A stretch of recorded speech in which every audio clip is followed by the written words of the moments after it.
ایک تو سلطان نے اسرا کو ڈپریشن دے دے کے آدھا پاگل کر ہی دیا ہے، پھر وہ حالہ سے اپنے دل کا کبھی کبھی حال ڈسکس کر لیتی ہے تو حالہ کو بھی آگے سے ڈانٹ ٹپٹ دیتا ہے کہ تم کیا ہر ٹائم ہی ہماری پرائیویسی ڈسٹرب کرتی رہتی ہو۔ پھر اسرا کے گھر والوں کی کالز آتی ہیں تو بھی اسرا کو سنانے لگ جاتا ہے کہ تمہارے گھر والوں میں تھوڑے سے بھی مینرز نہیں ہیں، کسی بھی ٹائم منہ اٹھا کے کال کر لیتے ہیں،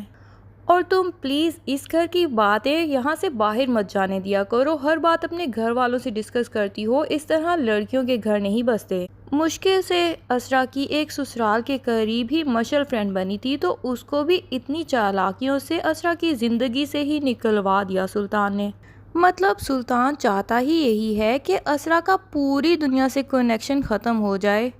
اور پھر جو بات میں کہوں جیسے کہوں ویسے ہی مانتی رہے،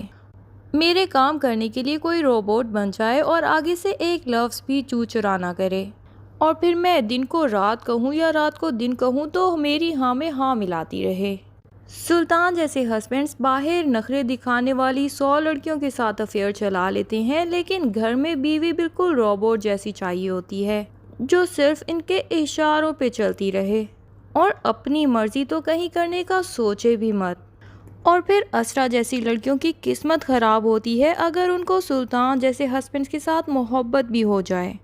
کیونکہ اسی محبت کی وجہ سے ہی اسرا بھی سب کچھ برداشت کر رہی ہے اور اس کو پتہ ہی نہیں چل رہا شروع سے کہ اس کے ساتھ برا کہاں ہو رہا ہے، اور اسی محبت کی وجہ سے ایسے ہسبینڈز کی بیویاں ہر زیادتی برداشت کر لیتی ہیں لیکن ڈیورس لینے کے بارے میں سوچتی بھی نہیں، ورنہ سلطان تو بہت عرصہ پہلے ہی ڈیزرو کرتا تھا کہ اسرا اس سے ڈیورس لے لیتی اور اسرار سے شادی کر لیتی، سلطان کو زندگی میں کیے ہوئے ہر ظلم کی سزا مل جاتی۔ سلطان میں یہ خصلت عورتوں پہ شک کرنے والی اور ان کو اپنے روب میں رکھنے والی اپنے باپ کی طرف سے ٹرانسفر ہوئی ہے۔ اس کا باپ جوانی میں بہت ہی ظالم انسان تھا، اپنی بیوی پر اتنے ظلم کیے اس انسان نے، اسی وجہ سے سلطان کی ماں وہاں سے بھاگ گئی اور پھر سلطان کو یہ سٹوری سنا دی گئی کہ تمہاری ماں کا کریکٹر ٹھیک نہیں تھا اسی لیے وہ کسی بوائے فرینڈ کے ساتھ بھاگ گئی۔ سلطان کو اس دن سے ہی عورتوں سے شدید نفرت ہے، اور یہی وجہ ہے کہ اسرا جیسی مخلص اور معصوم لڑکی پر بھی وہ آج تک نہ ٹرسٹ کر پایا اور نہ ہی دل سے اس سے محبت کر پایا۔ عورتوں سے اسی نفرت کی وجہ سے سلطان لڑکیوں کے ساتھ افیئر چلاتا ہے اور پھر ان کو اپنی محبت میں گرفتار کر کے پھر اچانک سے کسی دن ایسے چھوڑ دیتا ہے کہ وہ آدھی پاگل ہی ہو جائیں۔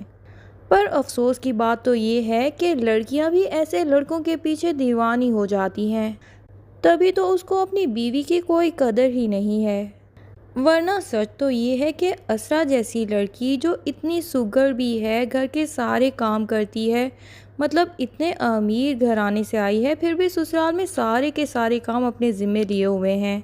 ایسی لڑکی تو بہت ہی اچھا ہسبینڈ ڈیزرو کرتی تھی جو اس کو زندگی کی ہر خوشی بغیر مانگے ہی دے دیتا۔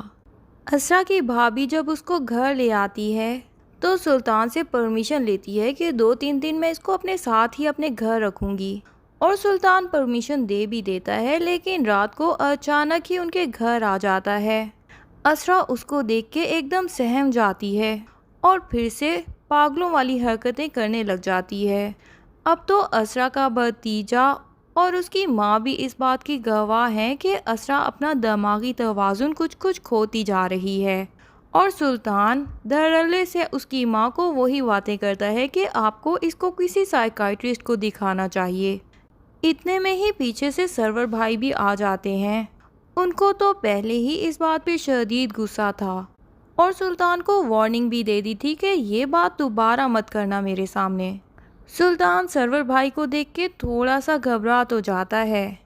لیکن اتنے میں اسرا کی ماں بھی یہی کہہ دیتی ہیں کہ ہاں مجھے بھی لگتا ہے کہ اسرا کو کسی سائیکائٹرسٹ کو دکھا دینا چاہیے، یہ کسی شدید ڈپریشن میں ہے۔ تو سلطان کو بھی حوصلہ ملتا ہے اور وہ سرور بھائی کی طرف طنزیہ مسکراہٹ کے ساتھ دیکھتا ہے۔ اسرا ایک کونے میں سہمی کھڑی ہوتی ہے، وہ اچانک سے بھاگ کے سرور بھائی کے گلے لگ جاتی ہے۔ سلطان کی تو دلی خواہش پوری ہو جاتی ہے کیونکہ وہ سرور بھائی سمیت اسرا کے سارے گھر والوں کو یہی یقین دلوانا چاہتا تھا کہ اسرا دماغی طور پہ تھوڑی کمزور ہے، اور یہ سلطان کا احسان ہے اسرا کے گھر والوں پر کہ سلطان نے دماغی طور پہ اتنی کمزور لڑکی کے ساتھ گزارا کیا اور اس کو ایکسیپٹ کیا ہوا ہے۔ حالانکہ اسرا پڑھائی میں بھی بہت جینیس تھی، فیشن ڈیزائننگ بھی بہت اچھی کرتی تھی، اور کوکنگ کے بھی اتنے اچھے کورسز کر کے اس نے مقابلے بھی جیتے ہوئے ہیں۔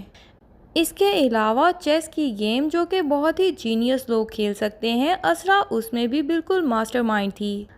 تبھی تو جنید اور سلطان جب چیس کھیل رہے تھے تو اسرا ان کو بیسٹ مووز بتا رہی تھی، اور اس کو پہلے سے ہی پتہ چل گیا تھا کہ سلطان کو چیک میٹ ملنے والا ہے۔ سلطان دل میں تو تب بھی سوچتا ہے کہ اسرا واقعی ہی جینیس لڑکی تو ہے، لیکن منہ پہ وہ تعریف کرنے والا تو ہے نہیں، تو وہ اسرا کی ادھر ادھر کی اور کوئی برائیاں اس کے سامنے اسی ٹائم لے آتا ہے کہ دیکھو چھوٹی موٹی چیزوں کا بھی خیال نہیں رکھ سکتی، اتنی ڈفر ہو تم، اور اس کو ڈانٹ ڈپٹ دیتا ہے۔ ادھر سلطان جب اسرا کے میکے سے اس کو لینے آیا ہوتا ہے تو سرور بھائی اور اسرا کی بھابھی اس کو کہہ دیتے ہیں کہ ابھی کچھ دن اسرا ہمارے ساتھ ہی رہے گی۔ سلطان وہاں سے چلا جاتا ہے۔ گھر جا کے سلطان کو یہی ٹینشن ہوتی ہے کہ کسی بھی بات سے کہیں اسرا کے گھر والوں کو فیل نہ ہو جائے کہ اسرا کا یہ دماغی توازن میری باتوں کی وجہ سے کھو رہا ہے، لیکن ڈرنے والا تو وہ ہے نہیں، بلکہ بہت ہی شاطر انسان ہے۔ ادھر سلطان کی ماں اس کو کہنے آتی ہے کہ حالانکہ گھر تو خوشخبری آ گئی، حالانکہ اس کی شادی تو تم لوگوں کے بعد ہوئی تھی، تم لوگ بھی اب یہ خوشخبری سنا دو، گھر میں پوتے پوتیاں دیکھ کے کتنی رونق لگے گی۔ سلطان کو اسی وقت ایک آئیڈیا آ جاتا ہے۔ وہ کہتا ہے کہ اسرا کی دماغی حالت تو آپ دیکھ ہی چکے ہیں، اس حالت میں وہ گھر گئی ہے، اور میں اگر اس کے گھر والوں سے یہ بات کروں گا تو وہ مجھے ہی برا بھلا سمجھیں گے، تو اچھا یہی ہوگا کہ طریقے سے آپ ہی ان سے بات کر لیں، اور اس سے پہلے کہ اسرا کے گھر والے کسی بھی بات پہ ہم پہ چڑھائی کریں، ہمیں ان کے اوپر کاؤنٹر اٹیک کر دینا چاہیے۔ آپ اسرا کی اولاد کی خواہش بھی سنا دیں ان کو، اور ساتھ ہی یہ بھی بتا دیں کہ حالانکہ گڈ نیوز بھی ہے، تاکہ ان کے اوپر تھوڑا پریشر بھی پڑے گا، اور ساتھ میں یہ بھی کہہ دیں کہ حالانکہ جب سے گڈ نیوز سنی ہے تب سے ہی اسرا کی یہ حالت ہو گئی ہے کہ یہ چیزیں ادھر ادھر رکھ کے بھول جاتی ہے، اور ہر ٹائم ڈپریشن میں محسوس ہوتی ہے۔ سلطان کا باپ بھی سلطان کی ہاں میں ہاں ملا دیتا ہے، تو سلطان کی ماں اسرا کی ماں کو کال کر دیتی ہیں۔ ادھر اسرا کی بھابھی بھی باتیں سن رہی ہوتی ہیں، اور کال بند کرنے کے بعد ان سے پوچھتی ہیں کہ کیا ہوا، تو اسرا کی ماں کہتی ہے کہ ان لوگوں کا خیال ہے کہ ہمیں اسرا کو کسی ڈاکٹر کو دکھا دینا چاہیے۔ اسرا کی بھابھی کہتی ہیں کہ یہ تو ہمیں بھی پتہ ہے کہ اسرا کو اب کسی سائیکائٹرسٹ کو دکھانا ہی پڑے گا، لیکن اسرا کی ماں کہہ دیتی ہے سائیکالوجسٹ نہیں بلکہ وہ کسی گائنیکالوجسٹ کو دکھانے کی بات کر رہے ہیں،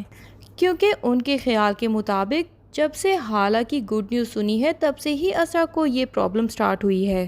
اسرا کی بھابھی کو تو بڑا غصہ آتا ہے کہ آپ اسرا کی طبیعت تو دیکھیں، کیا اس کی حالت ہے کہ وہ اس ٹائم بچے کے بارے میں سوچ بھی سکے؟ ابھی تو وہ خود کو ہی نہیں سنبھال سکتی، وہ بچے کو کیا سنبھالے گی؟ پہلے اس کی یہ حالت ٹھیک کرنی پڑے گی جو سلطان نے ڈپریشنز دے دے کے بنا دی ہے، اس کے بعد اولاد بھی ہو ہی جائے گی۔